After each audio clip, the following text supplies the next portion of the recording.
Elections have consequences. Let's talk a little bit about monetary policy. The United States government is instantly insolvent. They were a good go, boss! And we are in danger of default. They think they can change that narrative back over to COVID. Get your shot. A ship of fools.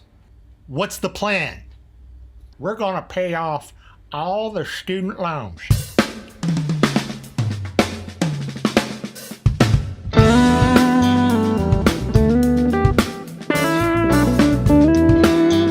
This is your Afghanistan and Iraq update for 27 August 2021, coming at you from Iraq.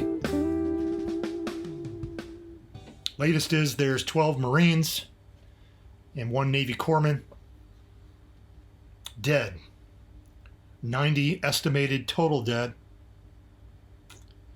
in a double tap IED attack at the Kabul airport, which I talked about a little bit yesterday. We didn't have a whole lot of information at the time. Information continues to come out. What we know now is that ISIS-K, who I discussed a little bit yesterday, has claimed responsibility. This is a branch of ISIS, which is actually a Pakistani branch of the Taliban. So they broke off from the Taliban, made ISIS-K. And K is a word which I spelled out for you yesterday. I don't remember what it is, and I don't know what it means. Nevertheless, ISIS-K has claimed responsibility for this IED attack. So true to form, in Biden's speech yesterday, he said that the buck stops here, and then went on to blame Trump, the Trump administration, and everyone else in the world except for himself. Again, for about the 10th time since I started these videos, this remains the most narcissistic, childish display of denial I've ever witnessed in my life. Now, in answer to one question, the president stated that the reason there were no casualties for the past 18 months was due to the agreement to get out by a certain date. I think that is not only wrong, it is horseshit. The reason that there were no casualties is the Taliban knew that if they stepped out of line, if they screwed with Americans, they knew there'd be hell to pay under President Trump. Now that President Biden is president, they know they've got a chump in the White House. Australian news has not been kind. The foreign press I found to be very revealing, both in the UK and in Australia in particular. Listen to what Australian news has to say. Even his enthusiastic supporters in the media can no longer hide the pure incompetence and malice of this cognitively impaired joke of a leader. That's what they're calling the United States president. Couldn't even deliver a coherent, prepared statement for a minute. This is the leader of the free world, and they tell him who to call on, referring to him having a list of pre-approved folks to call on in the press. Oh, and they go on to say, reads a prepared cue card, then calls on selected media with pre-approved questions. Now, I will go on to comment that the fundamentalist woke media cabal is complicit in this disastrous presidency. They refused to cover his obvious mental issues during the campaign. They refused to cover his family's dodgy dealings with China and with Ukraine. They continue to give his administration soft coverage, even as it loses control of our own country's southern border. Inflation soars, and have created the Biden administration has created a host of energy and supply issues. Biden's weakness and piss-poor judgment has led to this carnage here at the airport in Kabul. He's botched every element of this withdrawal. And still, we have thousands of Americans unable to get out. How many are left? We really don't know. Still. And I don't necessarily fault the administration for that, because sometimes American comes into the country, doesn't register with the embassy. So I can understand there being a little bit, of confusion. But this much? Numbers ranging originally anywhere from 10,000 to 30,000 Americans? We can't narrow that down just a little bit?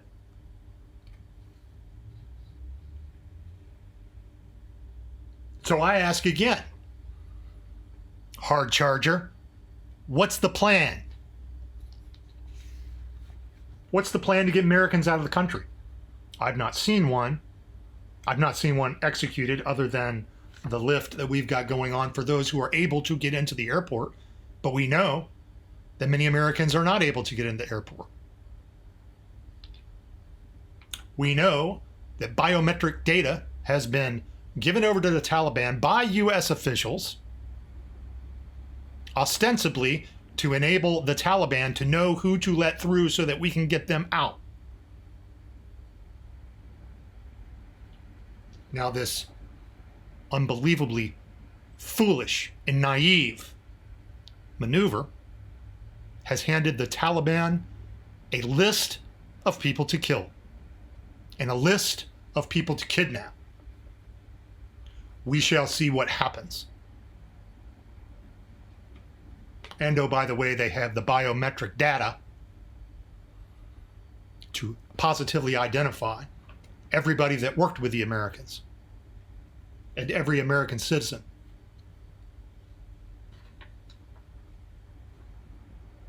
What's the plan to recover or destroy the military equipment left behind? Now, I've heard some folks say, well, that equipment had been signed over to the ANA. A lot of it had been. A lot of it was, ANA is Afghan National Army. A lot of it was Afghan National Army gear. However, I'm not buying that all $80 million-ish worth of equipment was signed over to the ANA. You know why? Because when you sign something over, you usually have to do an inventory. And in order to do an inventory, that usually means that somebody is aware that they are taking responsibility for the gear. And yet, our Afghan allies woke up one morning at Bagram Airfield and the Americans were gone. So I'm not buying it. Because the ANA would have known we were leaving then. At any rate, given the timeline, there's such a massive amount of equipment there that there wasn't time to evacuate it. So we would have had to destroy a tremendous amount of it.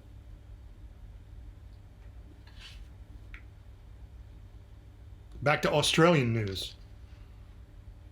Quote from Australian news, quote, elections have consequences, and Americans are seeing just how disastrous those consequences can be. No kidding.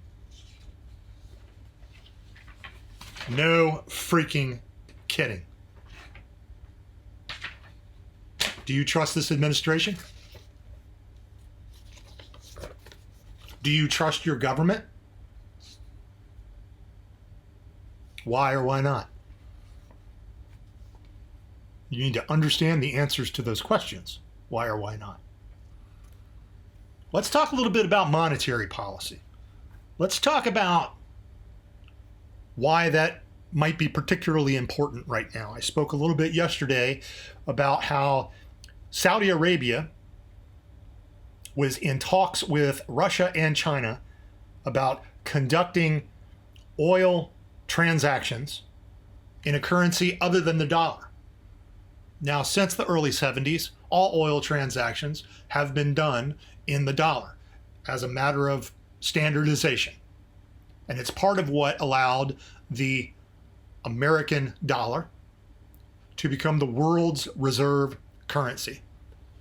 The place that everybody flies to when the shit hits the fan in Greece or in Italy, or, name the place where the currency might have taken a dump. Everybody flies to the dollar. Well, not only are we humiliated overseas with traditionally very strong allies backing away from us now, no longer willing to depend on us for damn good reason based on what we've demonstrated over the past month, particularly over the past couple of weeks. Not only do we have that going on, not only do we have internal strife due to a feckless administration, a ship of fools who we elected into office. Or, as I've said before, perhaps we just made it close enough that election fraud schemes were able to turn the tide. But that's another complete different conversation. Let's talk about our monetary policy. While all this was going on here over the past few days, Democratic leadership back in the States were pressuring other Democrats to support a $5 trillion spending bill. What's our U.S. debt at today? You know what? I should have looked that up. It's in the neighborhood of $20 trillion.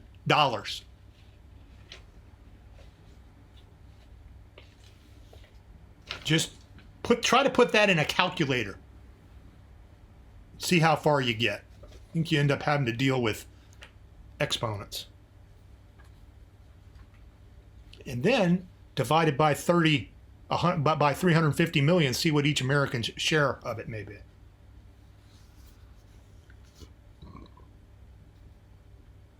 Back to monetary policy. The American people are looking at the Dow Jones Industrial, and they're looking at the NASDAQ, and they're looking at S&P, and they're going, it's in the green. Everything must be great. The economy's good. And before I even ask about why chicken is $6 a pound and gas is $5 and some odd cents a gallon out in California, I'm sure it's the same back on the East Coast in certain places, certain rather blue places like New York, New Jersey, Maryland.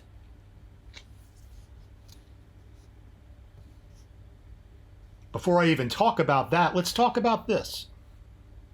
Why are interest rates remaining so low? Why are housing prices continuing to go so high despite Americans not really being able to afford those prices? Well, I'll give you one explanation.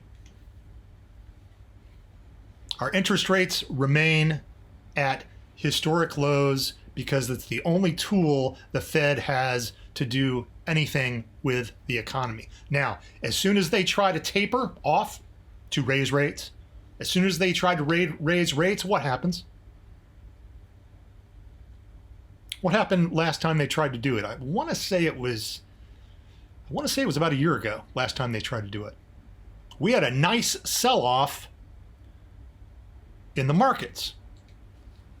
Low interest rates allow people to buy more house because their payment is lower for a given amount of money, right? I had a friend was just talking to me. He said he refinanced a house a year or so ago. His payment was around $2,600, and he refinanced at a rate that was 2 point something. Let's just say 2.5, but his payment went down below $2,000. So he knocked $600-700 off of his mortgage. That's just the interest rate, okay? So follow me. Interest rates remain low, housing prices remain high, or continue to have support, right? It doesn't necessarily mean that they shoot up, doesn't necessarily mean that they are always supported, but it gives them some support because people can afford more. Now, let's come back to our 20-ish trillion dollars in national debt. What happens if interest rates go up in terms of our payment on the national debt? Same thing. Oh! So, here's the conundrum the Fed has put itself in over the past at least 20 years, is they've continued to print money,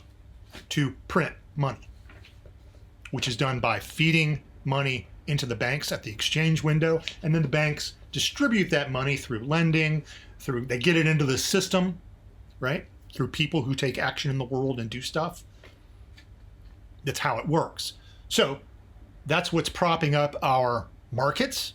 That's how the stock market has continued to grow and grow and grow, but it's not real growth, it's inflation. And then we start to see inflation numbers begin to show up at 5, 7-ish% in the consumer end. But we're feeling it way sooner. We're feeling that expensive chicken and meat and bread and milk and gas and lumber. We're feeling it. But the Fed has nowhere to go as inflation eats into our economy, eats into our wages, eats into whatever wealth we have stored up. If it raises rates to where it needs to go in order to break the back of inflation, the United States government is instantly insolvent, and we are in danger of default. So that's where we are. So suddenly, our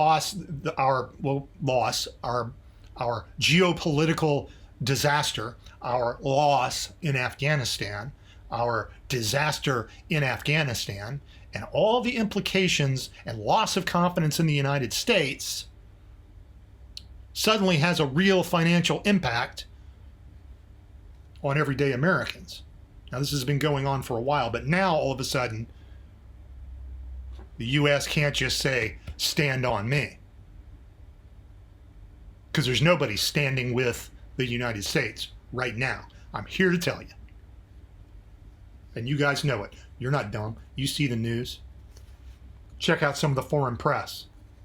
It'll water your eyes. So do you trust your government?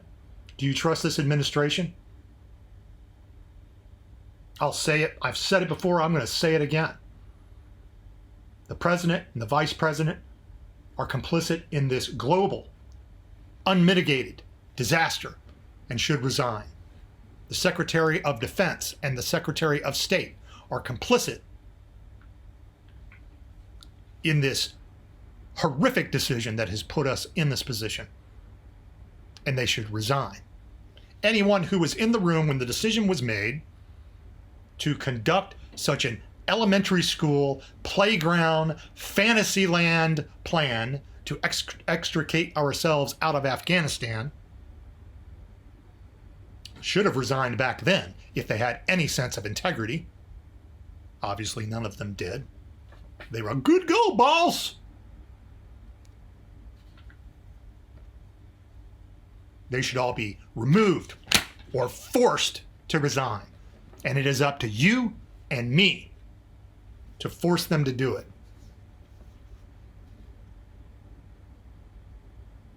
They are counting on the American people to forget.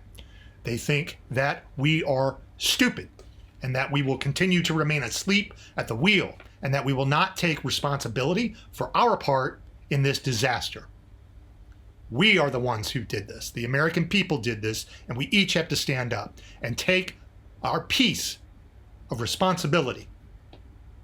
And we have to act in our own way, in a constructive manner, to get our country back.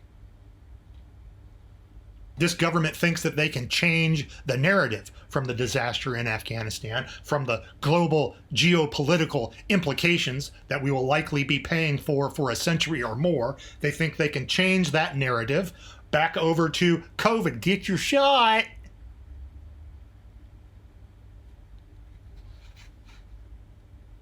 They think that they can have a shiny object over here. We're going to pay off all the student loans.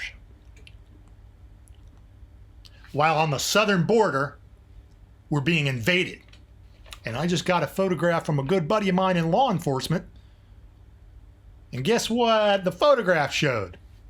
It showed a reinforced fire team, from what I could tell, of military operatives. And no, they were not American military operatives. So when somebody says we're being invaded and you write them off as a conspiracy theorist, you might want to think again. Because I'm afraid that we do have operatives in this country. The terrorists we know have a business relationship with the cartels who are doing the trafficking.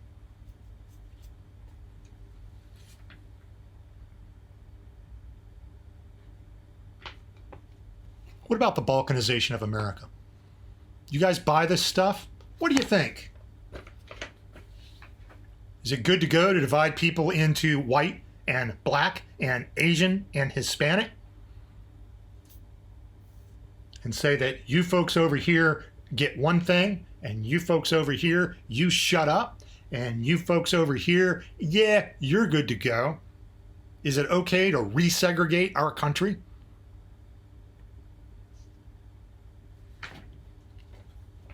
I don't think so.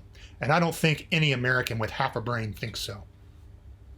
Unfortunately, we, the American people, have allowed fundamentalist freaking wokesters with their nihilistic postmodernist philosophies to invade our schools, to invade our corporations, and to invade our government. And now they've made policies that we have to live with. And it's going to take some doing to undo them. But I can guarantee you that Israel, while they might have been quiet here recently, Israel is ready to roll. I have no idea what they're going to do. I don't know if they're going to do anything, but somebody did ask me that question. I thought it was a pretty good question. What are they doing? I don't know. Rest assured that if they strike, it'll be epic. That's one group of people I will fight with. I'm here to tell you. I'm here to tell you. They're good. They know what they're doing. I had another lady get in touch with me from Georgia. I think she's from Georgia. She said, I'm really frightened. She said, I'm scared. She said, I run a restaurant business and I don't know what we're going to do, what we're going to be doing for food. She says that they're having food supply issues, that they don't have enough truckers, which I've heard this, they don't have enough truckers to make the supply chain work, and that they can't find workers to run their restaurant. And so we had a little bit of a conversation.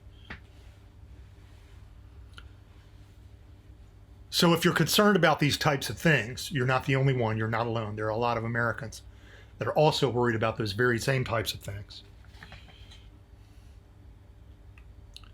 We've been seeing supply chain issues for some time. And we could probably pull the string on that and get some, get to some decent answers. But there's economic pressures. All the COVID relief probably didn't help folks to, you've heard this old thing, and this is without analysis. Hey, people are getting paid more to stay at home than they are to go to work. And I know there's some truth to that. I'm not sure I don't think it's all the story. I think there's more there. So I'll have to dive in. But this lady began to ask me, what else? What about personal stuff? What can I do? What can I do to prepare myself? Basically, she said, I want to start prepping because I'm scared that the supply system is not going to catch up. I'm like, very wise lady. I would tell people, if you're so inclined, grow a vegetable garden, learn how to can, learn how to hunt, get yourself a nice big chest freezer and fill it full of deer meat, or put a cow. If you've got a little bit of land, put a cow on your land, put a pig on your land. It's just kind of old time farmer stuff. I mean, people lived this way until not that long ago. They did. I mean, I grew up in the country. I grew up on a horse farm, but I would say that 100% of my friends growing up in elementary school out where I lived, their families had good sized gardens, and they basically fed themselves out of those gardens, and then they canned things that kept for the winter. Many of them had animals that they would slaughter. We bought a cow a few times, put them on a friend's pasture and slaughter them. We didn't like to slaughter the horses on our farm. They're a little too expensive for that. All right, guys. I think that's about all I got. So I'm just going to close with my normal encouragement to you. And my normal encouragement to you is to get off your rear end and do something, because America is a one-off in the history of the world. And I don't want to lose America and all the freedoms we have and all the freedoms that we've fought for over the centuries, and all the blood that's been shed to guarantee those freedoms. I don't want to lose her because we failed in our time to act. Remember that we bear the responsibility for this as Americans, and each of us has a share, and each of us is going to have to pick up a share of the load. To my fellow veterans, we may not be able to go home. We're going to have to continue to be warriors in a different way.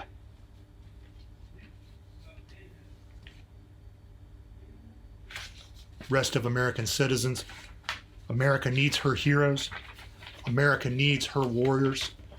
And each one of you has to become a warrior and a hero in your own way, in your own special way.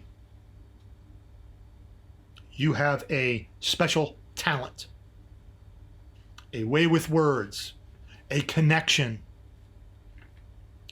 that you can utilize to help change the world and make it a better place to get America back. Understand what you believe and why you believe it, and then act with courage in the world to engage. Wherever you are, have a great day. Have a great afternoon. Have a great evening. I will see all of you soon. Bye. We're John and Stacy Curry from Semper Savage, a veteran-owned, family-operated company making the finest marinades and dressings on the planet. But we're more than just another company. Family's our core. It's our greatest joy and our greatest strength. We inspire people through personal connections and savage patriotism. We believe in the greatness of America. We travel all over the U.S. and have experienced the fundamental goodness of our people and the strength of our communities. We're achieving excellence while tirelessly pursuing perfection. We offer 4 delicious all-natural products: Savage Caesar, Savage Balsamic, Savage Centurion, and Savage Cider. They're Italian-style vinaigrettes that are more than just marinades or dressings. They're equally at home sautéing in the pan, baking in the oven, on the grill, or as a drizzle or dipping sauce. Take your food to the next level with Semper Savage. It's homemade flavor in a bottle, and you are gonna love it. Pour it on.